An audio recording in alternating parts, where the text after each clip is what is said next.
Olá pessoal, tudo bem? Sejam todos muito bem-vindos e muito bem-vindas à Jornada do Terreno à Sua Casa, com uma série de lives de como ter o teu terreno e construir a sua casa dos sonhos. Meu nome é Danilo Soares, sou engenheiro especialista em construções residenciais de alta performance, isto é, o menor custo com o maior benefício. Hoje nós vamos ver quais são os projetos necessários para que você possa executar a sua obra. Muita gente negligencia às vezes essa parte, né? Nós, como falei anteriormente, 85% das construções do Brasil, elas não utilizam responsável técnico, elas não têm um acompanhamento técnico, porque as pessoas normalmente querem economizar, então existem alguns fatores que influenciam isso. Mas se você vai fazer uma construção, uma obra financiada pela Caixa, você vai ter sim que ter esses projetos. Então agora nós vamos falar algumas características, por que as pessoas não costumam fazer o projeto ou não dão a devida importância a isso. Primeiro delas é uma questão cultural. Normalmente as pessoas acham que construir uma casa, principalmente aquelas casas menores, abaixo de 70 metros quadrados, que não é necessário. Elas vão por método intuitivo, conhece alguém que já construiu, ou ela mesma já viu alguma coisa, né? Participou de alguma obra, encheu alguma laje, enfim. Então acha que não é necessário uma contratação do profissional.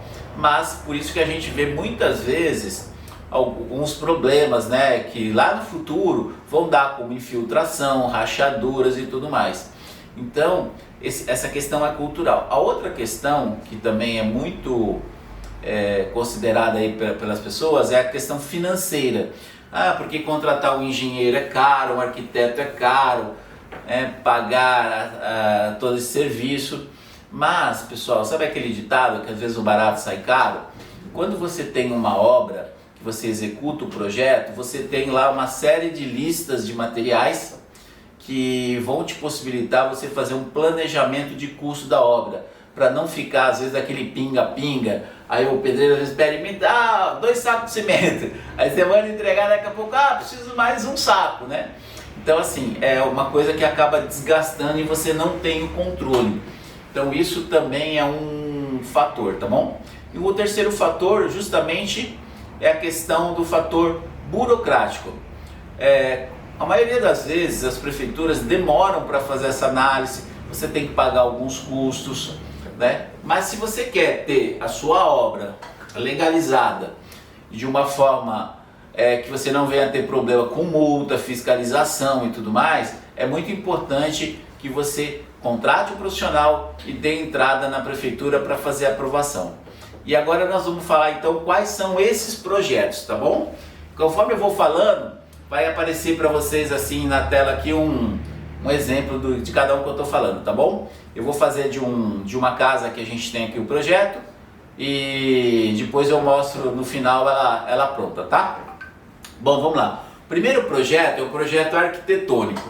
O que é esse projeto? Esse projeto basicamente contempla como é que vai ser a divisão das casas, se é uma casa térrea, se é um sobrado, se vai ter 1, 2, 3 dormitórios, como é que ela está disposta no terreno. Muitas vezes a pessoa pega esse projeto arquitetônico, acrescenta algumas informações, conforme a prefeitura e tudo mais, né, nesse projeto e já faz a aprovação dele. É um projeto que pode ser utilizado para construção, é o que a maioria faz, mas ele não é um projeto completo, porque você precisa de outros projetos. Eu vou mostrar aqui para vocês. O outro projeto, por exemplo, que vocês vão precisar é o projeto elétrico. Sim, pessoal, todo projeto elétrico, vocês vão dar uma olhada aqui, tem que ter lá os pontos aonde você vai colocar a lâmpada, o interruptor, a tomada. Tudo isso tem que ser obedecido uma norma, porque você com certeza já vivenciaram alguma situação que você vai precisar de uma tomada, a tomada está lá distante, ou só tem uma tomada no ambiente, aí fica se ligando um monte de Benjamin lá, tal, e aí acaba sobrecarregando, inclusive às vezes queimando os aparelhos, né? E em casos mais graves até incendiando lá o local. Então é preciso sim fazer um projeto elétrico, tá?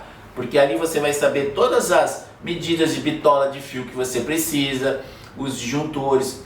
Eu conheci um profissional, né, uma pessoa que não tinha muito estudo e ela fazia isso, né? Não, eu faço a parte elétrica também.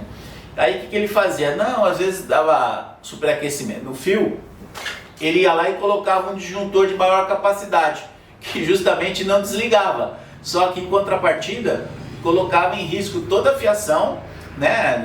Inclusive a pegar fogo, quanto os aparelhos que estavam ligados lá, tanto que isso não podia ligar o chuveiro, não podia ligar mais nada na casa, senão dava problema, né? Aquelas oscilações que a gente está acostumado a ver quando liga um aparelho. Outro projeto é o projeto estrutural. Nesse projeto estrutural, nós vamos ter o cálculo da fundação e o cálculo também das paredes lá que vão ser necessárias. Se você vai fazer em alvenaria tradicional, que aquela é com colunas e vigas, ou se você vai fazer já ele estrutural, né? Que são os mais utilizados aí para as casas menores aí que a gente está comentando aqui. Por que isso é importante? Pessoal, normalmente quando você não tem esse projeto estrutural, você vai lá e às vezes superdimensiona ou subdimensiona a fundação.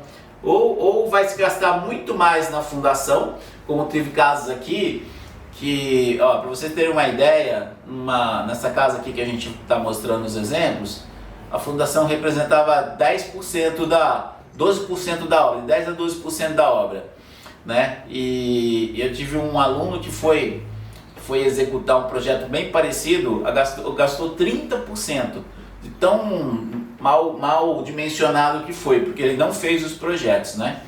Então isso é muito importante para que vocês possam ter economia e segurança, isso mesmo, segurança para casa lá na frente, não dá problema de trinca, porta empenar, porque o solo sempre tem uma movimentação, então é muito importante estar ali, tá bom?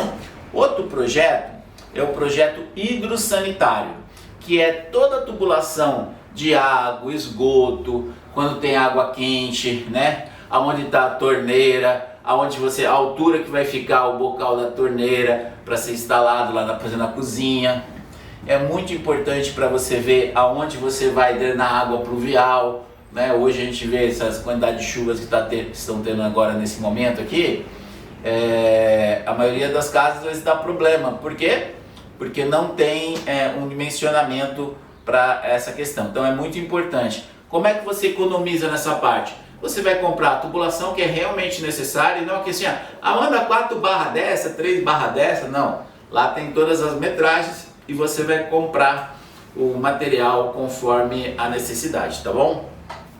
Outra situação que a gente fala muito, o pessoal acha que isso tudo fica muito caro. Não, pessoal. É claro, existe um custo, mas com certeza, pela minha experiência aí, já são mais de 30 anos, vocês vão economizar mais do que vocês gastaram se vocês seguirem esse planejamento, né? É claro que isso depende muito de região para região. Aqui nós estamos falando na região aqui da Grande São Paulo e tudo mais. Você gasta aí talvez todos esses projetos para uma casa aí de 70 metros, de 3 a 5 mil reais, um projeto muito bem feito, que tem lá detalhamento, quais são as esquadrias, quais são os granitos que você vai colocar, a bitola de fio, né, curvas, caixas. Isso tudo te ajuda muito, principalmente quando você for comprar o material. Por quê? Porque você pode hoje, inclusive com esse advento da internet, você pode comprar, por exemplo, todo o material elétrico que você tem lá especificado de uma distribuidora e pedir para entregar na sua casa. Como também você pode comprar todo o material de acabamento, né? Porque lá vai estar metragem de azulejo, de piso, enfim. Você também pode comprar todo esse material. Então isso acaba dando para você bastante poder de compra. A última vez que eu acompanhei aqui um cliente, não faz muito tempo, na negociação da lista, né? Um amigo, eu fui lá com ele, nós conseguimos, numa dessas grandes distribuidoras, 11% de desconto na compra dele. Então assim, parece pouco, mas na realidade pagou muitas vezes o que ele gastou com projeto e com tudo mais. Por isso é muito importante você realizar esses projetos, tá bom? E além do que, se você for executar uma obra financiada pela Caixa, você vai ter que apresentar esses projetos. Existem outros? Sim, Danilo, existem outros. Chamam-se projetos complementares. Por exemplo, hoje, um projeto de água de reuso, né, voltado para sustentabilidade. Você pode ter um de aquecimento de energia solar, geração de energia também solar pelo fotovoltaico. São todos projetos complementares que você pode agregar na sua obra, tá bom? Então, pessoal, é isso. Não vamos aqui negligenciar, tá bom? A parte de projetos, ela é importante para que você tenha um resultado. Inclusive, quando você terminar a obra, você poder regularizar no futuro, quando você vender aquela casa, ela vai estar toda em ordem para financiamento, toda em ordem para você passar para uma outra pessoa. Isso vai fazer com que você tenha um ganho patrimonial, tá bom? E no próximo vídeo nós vamos ver como fazer para ser aprovado pela Caixa, tá bom? Obrigado. Qualquer dúvida nos mande aqui por um direct aqui nas nossas redes sociais e nos sigam, tá bom? Abraço. Tchau.